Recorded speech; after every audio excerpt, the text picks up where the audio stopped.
Okay, we need to talk about the safety. In February 2025, Obsidian released Avowed. It was fine. It was colorful. It had basically everything. It had a skill tree that let you shoot ice from your hands like a superhero. It was polished to a mirror, perfectly calculated to offend absolutely no one and challenge absolutely nothing. It was gaming equivalent for warm glass of milk. And this is the problem. We are not actually suffering from RPG fatigue. We are suffering from something you can call a consequence deficiency. We have spent the last 3 years playing games designed by the committees who are terrified of frustration. They give us minimaps that function like GPS satellites because getting lost is a bad user experience. They give us enemies that scale to our level because feeling weak is bad pacing. They have sanded down every single edge until the world feels like a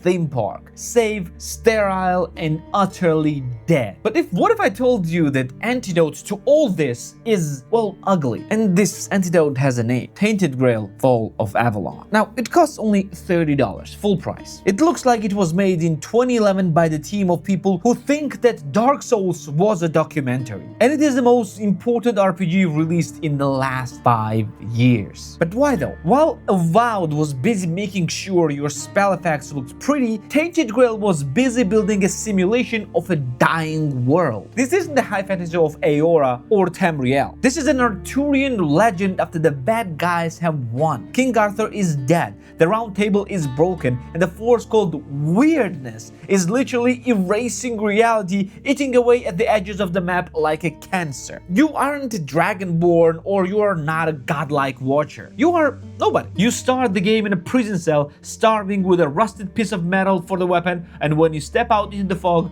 nobody cares. But we need to actually compare the numbers of Avowed and Tainted Grail because they actually released very close to each other. Avowed had a budget of tens of millions. Tainted Grail was an open-world indie game that launched in early access and hit 1.0 in May 2025. By all metrics, Avowed should be a better game. It's smoother, it crashes last, but go check user reviews. Go look at subreddits. People are living Avowed after 10 hours because they feel hollow. People are sinking 200 hours into Tainted Grail despite the jank, despite the rough animations. And more than 3 times of people are playing Tainted Grail at any time. But why? Because Tainted Grail actually respects you. It respects your intelligence enough to say, I'm not going to tell you where to go. In modern AAA design, the quest marker is a god. You don't look at the world, you look at the compass. You follow the right arrow or chevron or whatever it's called until it turns into the door icon. You are a rat in a maze. In Tainted Grail, if an NPC tells you that the treasure is north of the farmhouse near some village past a hanging tree, you actually have to find that farmhouse. You have to find that tree. You have to actually look at the world around you. This creates a psychological shift in your mind. Suddenly, that ugly, low-poly tree isn't just a graphic asset, it's a vital navigational tool. World transforms from a backdrop into an actual entity. You start memorizing roads. You start fearing the night, not because enemies get higher stats, but because the weirdness fogs rolls in and you literally cannot see the landmark you were using to navigate. You may get lost. You panic. When was the last time when you felt a genuine panic in Starfield? And then there is a combat. Now, I'm not going to lie to you. Tainted Grail's combat is, well, crunchy. It's a Eurojank in its purest form. If you're coming from a floaty, weightless sword swinging of Avowed, this is going to feel like you're fighting underwater. But the weight has a purpose. In Avowed, you click a button and animation plays. In Tainted Grail, you commit to a swing. And if you miss, you leave yourself open. And if you block too much, your stamina breaks and you die. But the real genius is magic. In most RPGs, mana is just a blue battery. You drink potion, it refills. Here, magic acts out differently based on what type of action you perform. Like for example, if you want to play as a summoner or conjuration magic if you want, and want to summon a bunch of minions to fight for you, you actually need to sacrifice your magic in order to keep them alive. They don't just appear, you sustain them constantly, and we can get this magic back only when your summons will die. So you need to juggle between your own power and the amount of minions that you can have. Compare that to Avowed, where you are effectively a magical Gatling gun with zero consequences. Which one makes you feel more like a sorcerer? The one where you are God, or one where you need to actually control your power in order to be one? Also look at what happened when 1.0 dropped. It dropped in May 2025, and what they did was something brave. They wiped the saves. They overhauled the entire beginning of the game. They didn't polish it, they made it meaner. They looked at the feedback from early access where people complained that the game was too punishing, and they doubled down. They didn't add an easy mode with map markers, they added more fog. They made resources scarcer. They understood that the friction, the Souls-like nature is the point. The reason Morrowind was still discussed 20 years later because it was hostile. It forced you to live in the world in its own terms. Avowed begs you to like it. It throws a loot at you at every 5 seconds. It constantly reassures you that you are the hero. Tainted Grail doesn't care if you like it. It demands that you survive it. And the difference in the philosophy is why one of these games is a content product to be consumed and forgotten, and the other is the world that you will be thinking about 3 years from now. And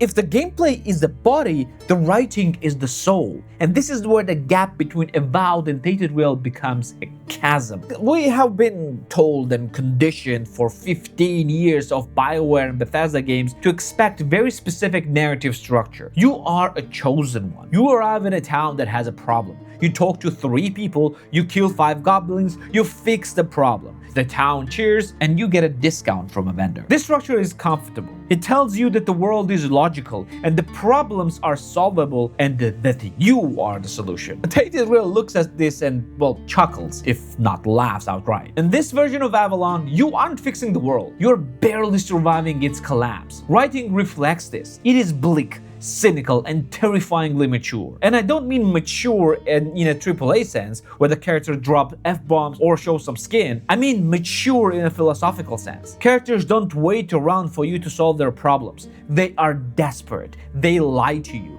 They use you, and often the quest isn't for saving them, it's about deciding who gets to live a little longer before the weirdness takes them. And speaking of choice, let's talk about that. In Avowed, the choice is usually binary moral switch. Press A to be a Jesus, or press B to be a jerk. The outcome is usually the same loot, but maybe NPC will frown at you. In Tainted Grail, the choices are often between 2 horrors. Like for example, you can come upon the quest involving a plague-ridden village. In Bethesda game, you would find the cure in a cave and save everyone. Here, you might realize the cure is worse than disease, and you might realize that the only way to stop the spread is to burn the village down. And the game doesn't pat you on the back. It doesn't give you karma points. It just leaves you standing in ashes wondering if you did the right thing. And this is not a content. This is a storytelling. And this narrative weight is reinforced with the game's ultimate villain. It's not a dragon, it's not a dark wizard, it's the atmosphere itself. The weirdness is a brilliant narrative device because it solves the biggest problem of an open world games. Actually, I heard it in some other video, and it's called ludonarrative dissonance. I don't remember where exactly I've heard it, but I'm pretty sure you watched it because it's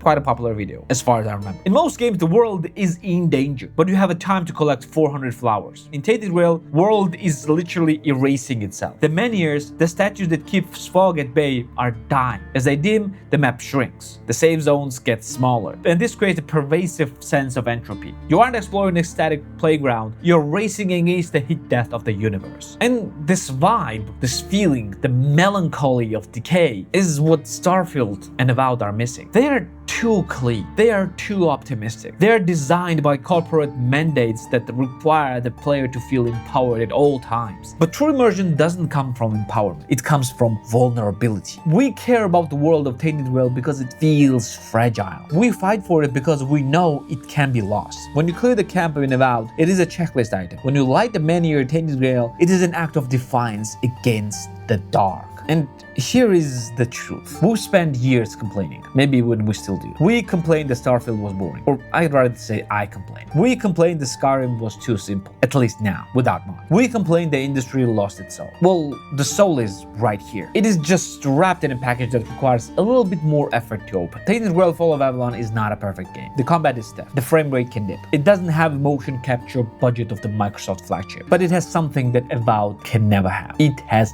teeth. It is the game that is willing to hurt you. It is a game that treats you like an adult. It asks you to navigate without GPS, to fight without superpowers, and to make the choices that actually leaves a scar. And if you're one of the people like me who watched the teaser of Elder Scrolls 6 7 years ago, or even more I think now, and has been waiting ever since, stop waiting. The game that you are waiting for might never come out, at least the game you're hoping for, because Bethesda may not be able to make it. They're too big and too safe and too scared of losing casual audience. The game you've been waiting for released already in May 2025. It's dark, it's ugly, and it's brilliant. Play Avowed if you want a vacation. Play Tainted Grail if you want an adventure. The choice is yours, but don't tell me that you weren't warned. And I completely skipped and missed entire section about an actual DLC and expansion of the game, which was already released and which is really good. So yeah, don't sleep on this game. Get it and enjoy your time with it. And if you want my original review of the game, you can watch it right here. This was made when 1.0 was released. And if you like the challenge and really want something that is compelling and really good nonetheless, or you can watch my video about No Rest for the Wicked right here. Don't forget to subscribe right here as well. This is 3 for today, and I'm going to see you in the next one. Take care.